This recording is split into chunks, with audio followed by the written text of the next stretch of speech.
Saludamos al doctor Carlos Castro. Él fue presidente del Colegio de Abogados, es parte de varios colectivos, entre ellos el Cabildo por el Agua. Doctor Castro, el tema de el debate presidencial o de los candidatos a la presidencia de la República aún está fresco y quisiéramos conocer desde su punto de vista qué es lo que percibió en cuanto a posiciones con respecto a la minería, el agua, el medio ambiente en los candidatos finalistas a la presidencia.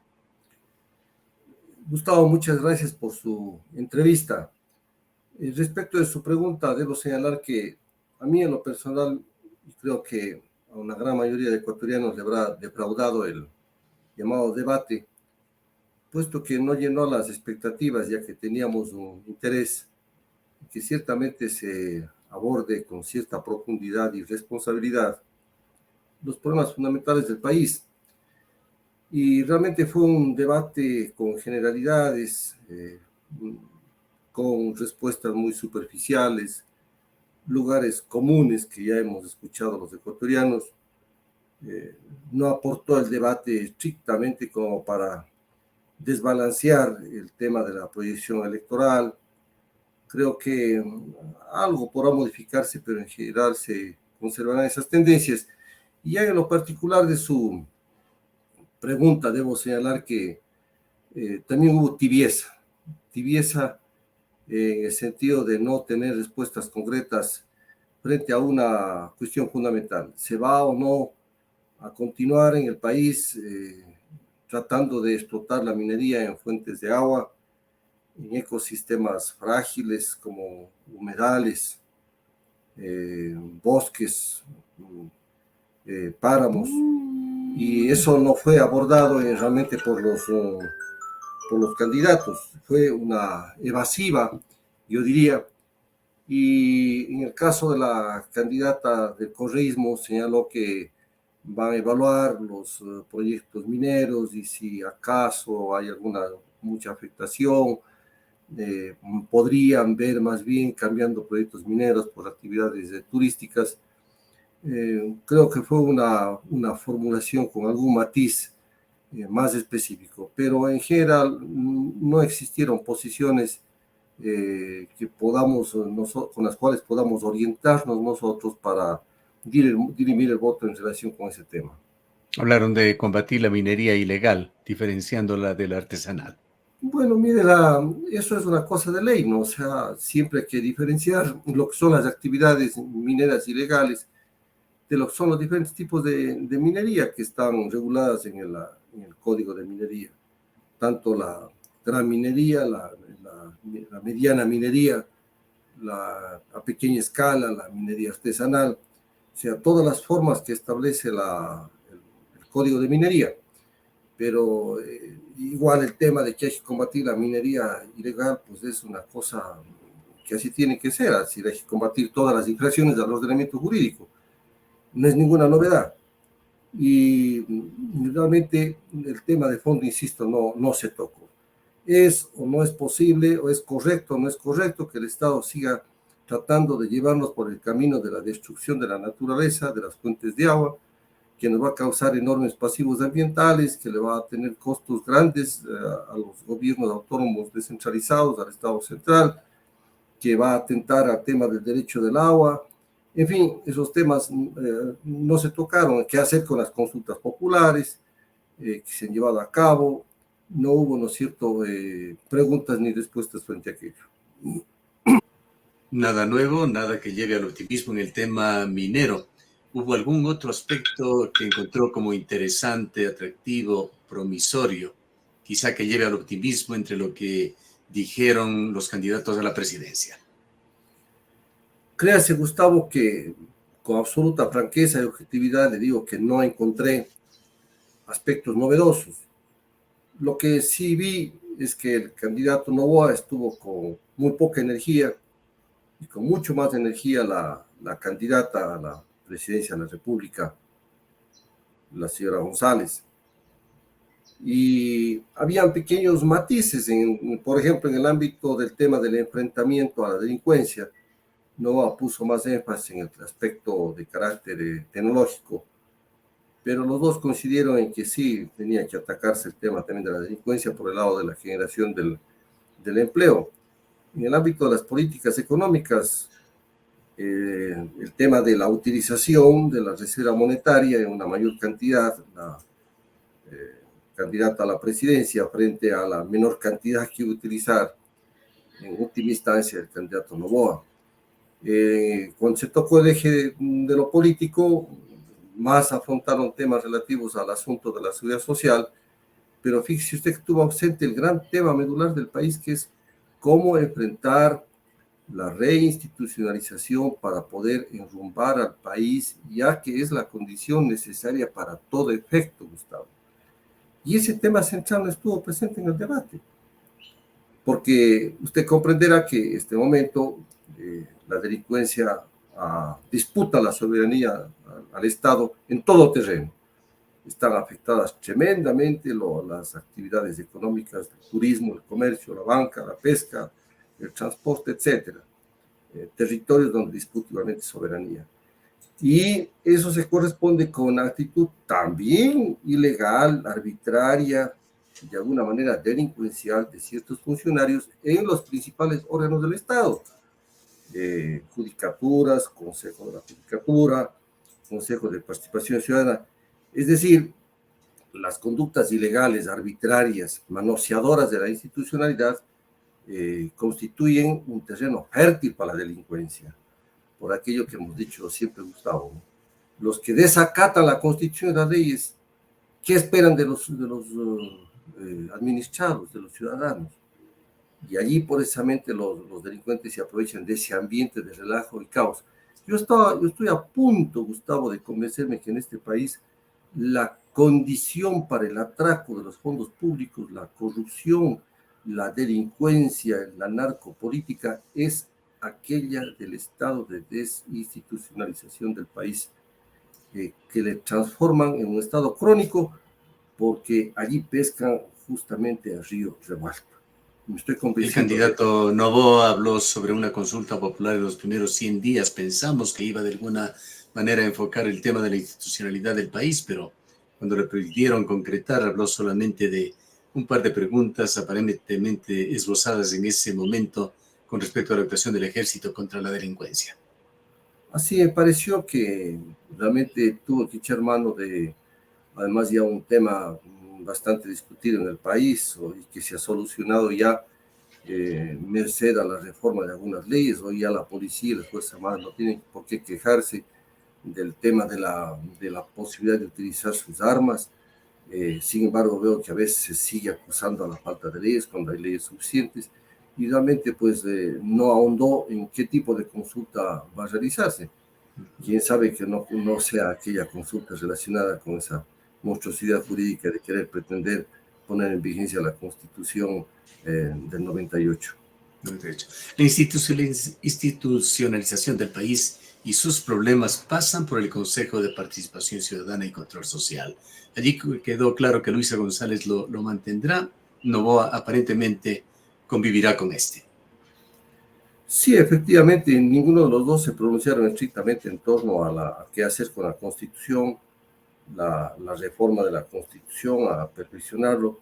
Ese aspecto no le tocaron. Mientras tanto, vea usted que el país espera una resolución de la Corte Constitucional en torno a la conducta del Consejo de Participación Ciudadana y Control Social, que estaba efectivamente conspirando pues, contra la propia Corte y la institucionalidad del Estado. Y el rato que efectivamente se planteó ya el tema en la Corte Constitucional, esconde, ¿no es cierto?, la piedra. Pero el país está en vilo, el país está en suspenso, no tenemos respuesta frente a aquello. Entonces los candidatos tampoco se pronunciaron sobre estos temas políticos profundos, ¿no? Estuvieron guardando ciertamente la compostura, fríos, calculadores, sin decir mayor cosa, con palabras medidas, y realmente el país no pudo sacar conclusiones respecto de cuáles son sus diferencias. Yo vi más bien que había muchas coincidencias entre el uno y el otro, Gustavo. Y insisto, pequeños matices nomás que no permitan sacar conclusiones que a lo mejor puedan diferenciar entre lo que es la posición de la candidata y el candidato. Nos decía el sociólogo Carpio que básicamente ambos hablaron sobre lo políticamente correcto. Ahora, quedándonos un poco en la institucionalización, justamente hoy estamos viviendo un capítulo más de estos problemas protagonizados por el Consejo de Participación Ciudadana y Control Social con respecto a la elección del Contralor. ¿Cómo ve este nuevo capítulo? El país nuevamente está escandalizado, Gustavo. Estaban apresurados, queriendo dar pasos agigantados para nombrar a un procurador bajo un supuesto de que efectivamente los ya elegidos o designados para que puedan llegar a disputar el tema de la Contraloría, efectivamente pueden hacerlo, pero vea usted que se da un traspié, un revés. No es justamente quienes estaban en el cálculo que podía ser Contralores quien llega primero, sino otro. Y entonces de ahí viene ya la acción conspiradora nuevamente, de decir que el concurso ha sufrido problemas por un apagón en la luz, pero reaccionó muy bien la Comisión Ciudadana de Selección y señaló que ese apagón de ninguna manera alteraba ningún resultado y proclamaron ese resultado. Sin embargo, ¿qué pasará, Gustavo, con las otras fases del concurso? ¿No? ¿Cómo se moverá la pluma? Porque claro, en cuanto al examen de carácter más objetivo, sus respuestas, las mediciones son precisas, si se toman, ¿no es cierto?, preguntas cerradas, verdadero o falso, sí o no, lo que es más o menos como es un examen de carácter objetivo, pues allí no puede moverse la pluma, no puede cometerse mayor arbitrariedad, pero ya en las siguientes fases del concurso es posible que estemos ante sorpresa, porque realmente lo que se pretende es captar esa función del Estado por parte de quien tienen justamente cuentas que rendir a la administración pública por el mal manejo de los fondos, inclusive pues por la situación de que ya enfrentan situaciones de procesos penales por graves indicios de responsabilidad penal. Con todo esto, doctor Castro, ¿qué se puede esperar en este año y medio del gobierno de transición que venga? Vea, Gustavo, si usted suma el hecho de que, primero, los dos candidatos tienen intereses y objetivos muy concretos por detrás. La candidata correísta tiene un objetivo fundamental en lo político, que será cómo crear condiciones para que se pueda el líder evadir la acción de la justicia. Luego, en el caso del candidato Noboa, tiene fuertes intereses económicos y uno de los grupos más poderosos del país, la Corporación Noboa, y todas las empresas que pertenecen a ese grupo económico Noboa. También tiene sus intereses y, por supuesto, de sus aliados. Podríamos decir, representa a claros sectores muy poderosos del país. En estas circunstancias, usted suma esos intereses y objetivos que están detrás y sobre los cuales ya tenemos experiencia de lo que es el correísmo y experiencia también de lo que es gobernar a puntiliberalismo. Si suma usted aquello con un periodo muy corto de tiempo y asimismo las condiciones del país, las graves amenazas de la delincuencia y las amenazas que vienen con el fenómeno del niño, y usted confronte esa situación con la falta de recursos económicos del país, la crisis económica y fiscal, usted va a decir que todo lo que dijeron los candidatos es una perfecta demagogia. Es decir, son discursos falaces, porque aparentemente como que uno daba la impresión que tenían tanto tiempo y que eran candidatos para cuatro años, y la verdad es que apenas tienen años 6 meses. Y en la situación de crisis económica y fiscal del país, ¿con qué plata, qué dinero, Gustavo? Por eso es que el cómo hace eso, no se refirieron. De suerte que, para mi apreciación, jugaron con el país. Hubo mucha demagogia. Porque yo hubiese esperado que en una actitud responsable, estrictamente el uno y la otra nos digan cómo en algo van a poner orden, organización en este país, insisto, cómo recrear condiciones de institucionalidad democrática, sentar unas mínimas bases, porque eso hubiera sido creíble. Pero no semejante engaño de una lista reta de propuestas del uno y el otro, que sabemos que no se van a cumplir, porque ya y sencillamente el país está en soletas, víctima, ¿no es cierto?, de semejante saqueo por la corrupción, víctima efectivamente de un mal manejo económico, porque no se han tomado resoluciones para favorecer el aparato productivo nacional, se han favorecido a los mismos grupos privilegiados de siempre, se ha descuidado el agro, la situación de los campesinos pequeños, medianos productores. Entonces, ¿qué se puede aspirar en un país saqueado brutalmente por la corrupción, por estas bandas organizadas desde el poder, y hoy con el azote de la delincuencia y el narcotráfico? Entonces, los mínimos recursos que quedan será para afrontar estos temas de la delincuencia y los temas de las amenazas del fenómeno del niño, con toda la desgracia que nos traiga, pero esperemos que no sea realmente tan fuerte el tema. Pero de lo caso contrario, ¿cómo van a enfrentar el financiamiento de tantas listas de ofrecimientos que lo hicieron? Para mí fue una tomadura del pelo al pueblo ecuatoriano, una irresponsabilidad, Gustavo, del uno y del otro. Claro, lo primero que tendrán es que arreglar la economía. En esto tampoco hubo muchas respuestas. Por allí, Luisa González mencionó créditos con la CAF, el Banco Mundial, para el fenómeno del niño, pero mencionó también la utilización de 2.500 millones de dólares de las reservas internacionales, que se ha hablado esto ya por parte de expertos, pondrían en jaque al país y la propia dolarización. El señor Noboa también habló sobre una inversión en el fenómeno del niño, el caso extremo de usar reservas internacionales, y dijo que reactivará la economía a través del empleo, pero eso no tiene efectos inmediatos. Claro, vea usted el organismos multilaterales como el BID, el BIRD, el Fondo Monetario, podrán acudir con ciertos créditos para el país en ciertos montos limitados para el tema de afrontar situaciones de emergencias como la del fenómeno del niño, pero no más, porque las circunstancias del país son de alto riesgo, porque aquí no se generan condiciones de seguridad jurídica, de seguridad económica.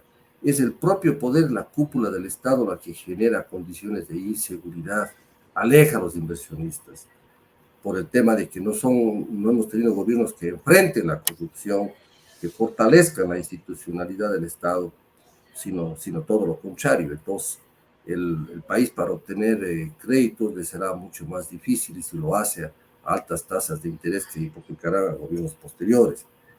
De otro lado, como usted bien decía, medidas estructurales para generar empleo, pues son medidas que dan resultado a largo plazo. Pero claro, ahí se debería, ¿no es cierto?, empezar ya por fomentar sobre todo a aquellos sectores que generan empleo, como es la micro, pequeña y mediana empresa. De eso existen estadísticas. Pero ¿qué pasa en nuestro país? Que no, pues lo que se hace es favorecer con políticas públicas a grupos ya enriquecidos de nuestra sociedad. Seguimos en esa situación. Se esperaba un mejor desempeño de Daniel Noboa en el tema económico, y recordemos que empezó en su primerísima intervención ofreciendo electricidad más barata para los ecuatorianos y combustibles más baratos. Lo que entenderíamos es que cualquier tema o proyecto relacionado con focalización del subsidio a los combustibles quedará archivado. Él se presentó, Gustavo, como con un matiz importante en su plan de gobierno frente al país, que era privilegiar el aparato, la economía productiva, el aparato productivo, frente al modelo especulativo bancario financiero que implementó Lazo. Porque en este gobierno de Lazo se favoreció a los grandes sectores financieros del país, a la banca, bajo diferentes mecanismos difíciles de comprender a veces del pueblo o de explicar pedagógicamente. Y entonces fue un punto importante que sentó una esperanza en términos generales, porque ciertamente implementar políticas públicas que miren a fortalecer el aparato productivo es importante, porque eso hay que hacer en el país. Y allí todos los incentivos necesarios, pero sobre todo aquellos que más lo necesiten. Pero veo que muy pronto se olvidó de esos temas, aparecía como candidato nuevo, pero resulta ser que los dos candidatos jóvenes aparecen con ideas viejas. su marco no es sino la del neoliberalismo con ciertos brochazos sociales, y se ve, ¿no es cierto?, un discurso artificioso frente a los ecuatorianos, Bastante forzado de ambos candidatos. Forzado de ambos candidatos, e insisto, en el caso del candidato Noboa le vi sin energías, y a los dos sin la personalidad necesaria, recia, para ser con una figura de estadistas, con confianza y seguridad para hacer planteamientos ante el país y asumir decisiones, de tal manera que realmente, ¿qué será de nuestro país, Gustavo? No tengo el menor optimismo al respecto. ¿Qué esperar en cuanto a mensajes, ojalá más convincentes, en estas menos de 2 semanas que quedan?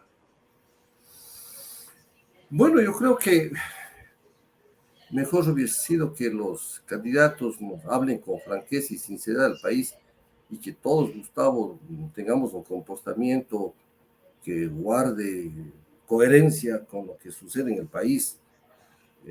Hubiese sido mejor que convoquen a la ciudadanía a enfrentar todos ciertas tareas. Es decir, Es lo que le decía, que efectivamente faltaban liderazgos, no se mostraron como líderes nacionales a quienes seguir, pues ese sería el convencimiento para el voto. Esperemos a ver qué es lo que pasa.